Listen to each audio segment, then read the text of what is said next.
Sports. Kembali lagi bersama tim favorit kita, Manchester United, dalam pertandingan IPL Matchday ke-22 menjamu tetangga sebelah, Manchester City, yang dalam kondisi prima.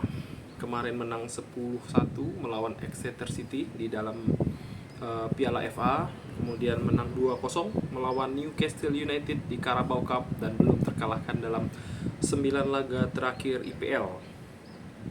Gila. Dan sekarang posisi kedua klasemen dengan 43 poin, selisih 6 poin dari pemuncak klasemen Arsenal.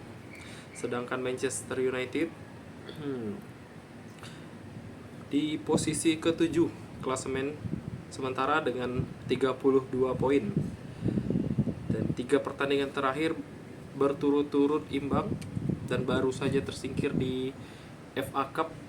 Ini agak silau ya. Dan kondisi psikologis tim Manchester United sedang nggak baik-baik saja ya guys ya. Sedang dalam transisi dari pelatih Ruben Amorim, kemudian Darren Fletcher, dan sekarang di posisi interim head coach Michael Carrick.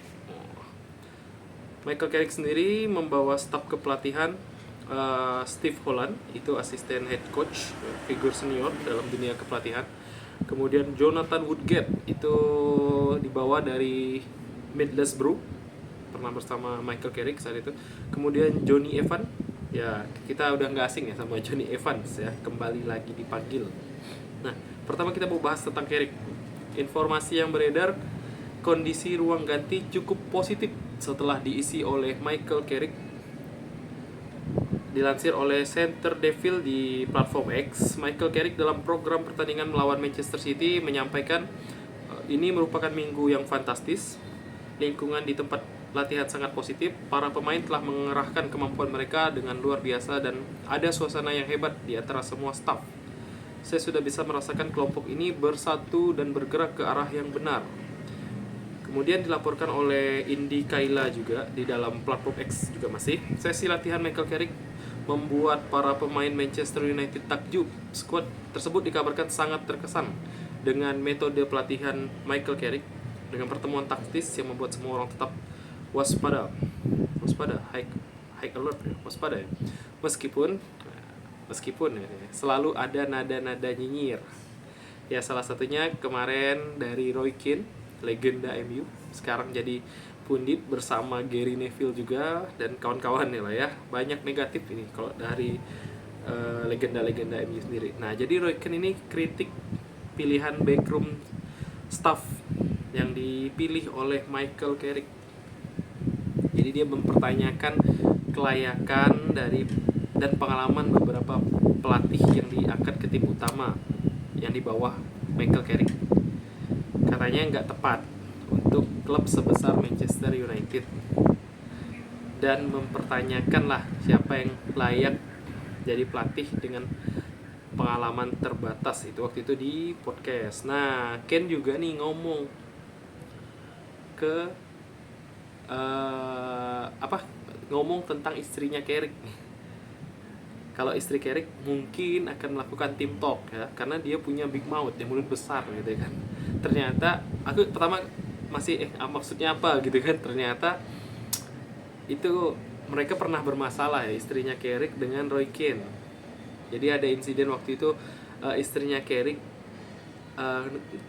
nulis gitu kan kepada Kane gitu kan, karena Kane ngekritik interviewnya Carrick di tahun 2014. Nah, jadi nangkepnya sih komentar Kane ini kayak bukan terhadap kualitas taktiknya Michael Carrick sih, kayaknya personal ya. Cuman ya aneh juga gitu kan, dia bahas tentang pilihan staff dan sindiran gitu kan. Cuma ya mau siapa lagi gitu, kayak kalau bukan Carrick gitu atau Ole kan, kayak siapa yang mau menerima kerjaan mendadak di bulan Januari ini nih. Bursa transfer Januari udah dibuka, terus ngomongnya budget transfer nggak ada, terus bahwa staf kepelatihan terbatas juga, pelatih besar yang mana yang mau gitu dengan komposisi pemain yang ala kadar Dalot dan kawan-kawannya lah ya. Jadi kayak dengan penunjukan Michael Carrick ini, ya udah terima aja, kita positive thinking aja gitu kan. Kayak syukur-syukur nggak degradasi tim ini. Nah, syukurnya Michael Carrick ngerespon, dia bilang nggak mau ambil pusing lah kalau dalam hal-hal kayak gini ya di konferensi pers. Nah, kemarin ada konferensi pers perdana Michael Carrick. Jadi ada beberapa hal yang kita rangkum. Yang pertama Roy Keane tadi, kedua Carrick mengkonfirmasi kalau pemilik dan dewan direksi ada datang di tempat latihan kemarin. Jadi dia bilang, saya sudah banyak berbicara dengan Jason Wilcox dan saya juga telah bekerja sama dengannya dan Omar Barada. Selama beberapa hari terakhir kami banyak berbicara. Seperti yang bisa Anda bayangkan, kelompok pemilik berada di sekitar tempat itu. Senang bertemu dan berbincang dengan mereka kemarin. Kami telah menyelesaikan beberapa urusan dan kami berbagi beberapa hal. Mereka mendoakan yang terbaik untuk kami semua dan senang bertemu dengan mereka. Kayak agak males kayak kalau bahas tentang Ineos dan manajemen itu kayak gimana ya? Kayak banyak omong kosong, nggak bisa dipercaya. Nah, kemudian Carrick ditanya tentang target yang ditetapkan dewan terhadap dirinya. Itu dia bilang gini, bukan dalam artian harus begini atau begitu. Seperti yang saya katakan, kami ingin terus berada di dekat puncak. Berarti di dekat puncaknya, mepet terus ke zona Eropa. Tapi kami harus mengambil beberapa langkah kecil ke arah itu. Dan sepak bola Eropa akan menjadi langkah menuju hal tersebut. Nah, Eropa itu masih realistis ya.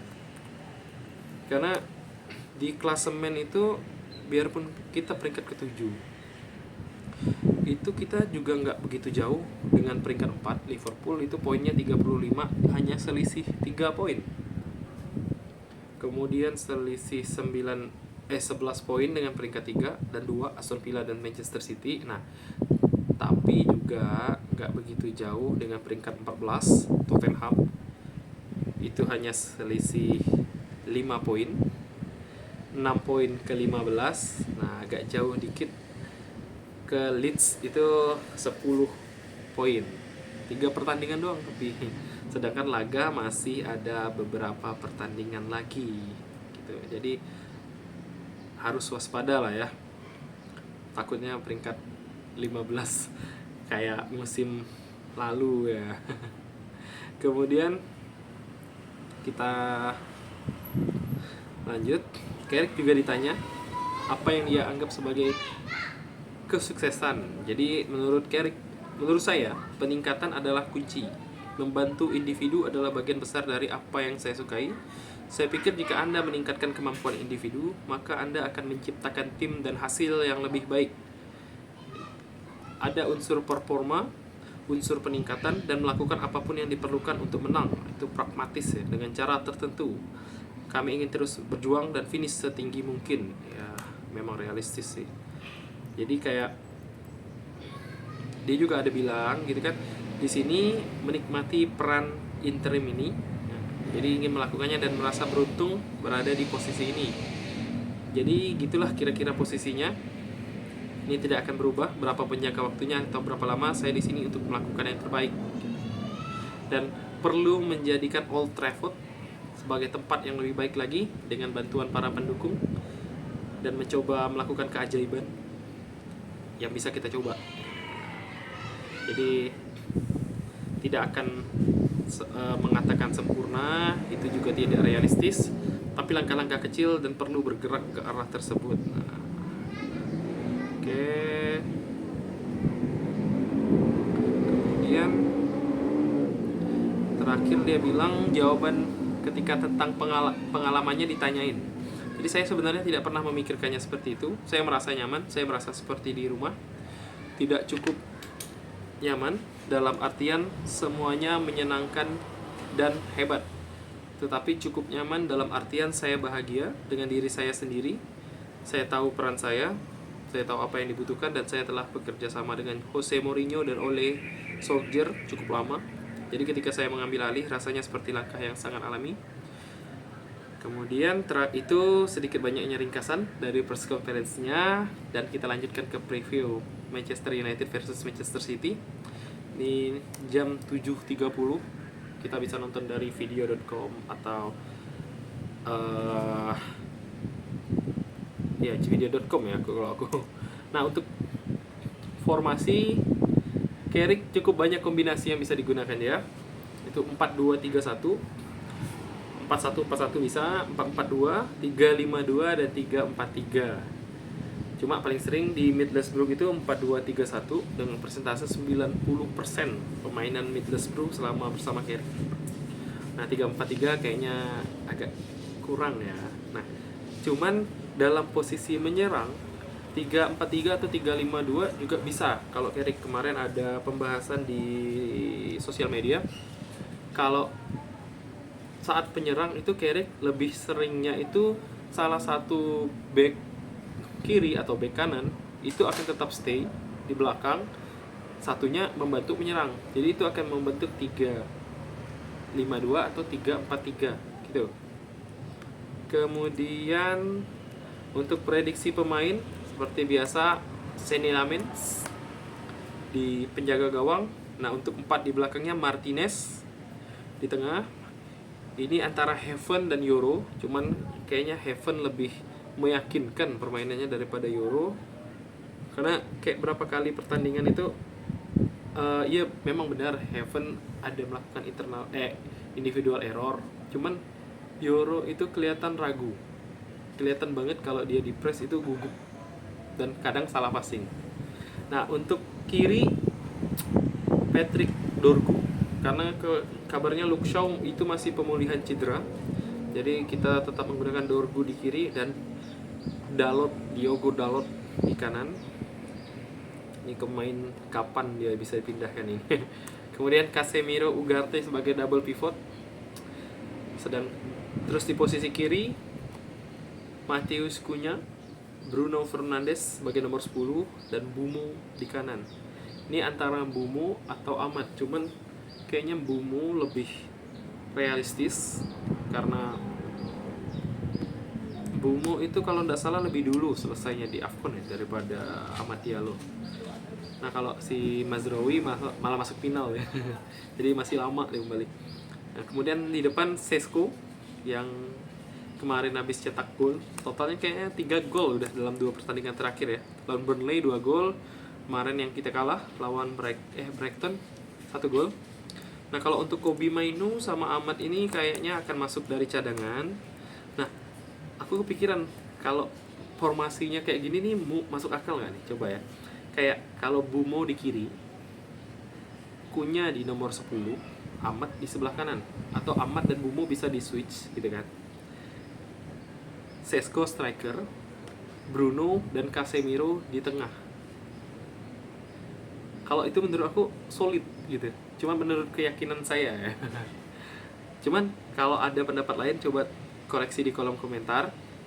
Nggak tahu kenapa Bruno dan Casemiro lebih meyakinkan. Jadi peran Bruno itu nggak perlu pusing-pusing bantu menyerang, tapi justru ikut defense bersama Casemiro gitu. Itu gimana? Kayaknya itu menarik ya. Nah, untuk permainannya sendiri kita belum bisa pastikan ya, apakah main pragmatis atau masih lemes, masih malas, karena bukan masih malas, masih bimbang karena ada efek transisi dari pelatih lama ke pelatih baru, atau justru kita mendominasi. Karena MU kalau lawan tim besar bisa jadi lebih mantap. Karena berapa kali lawan tim kecil kita was-was, lawan tim besar kita ganas ya. Tapi infonya kan situasi squad sedang positif.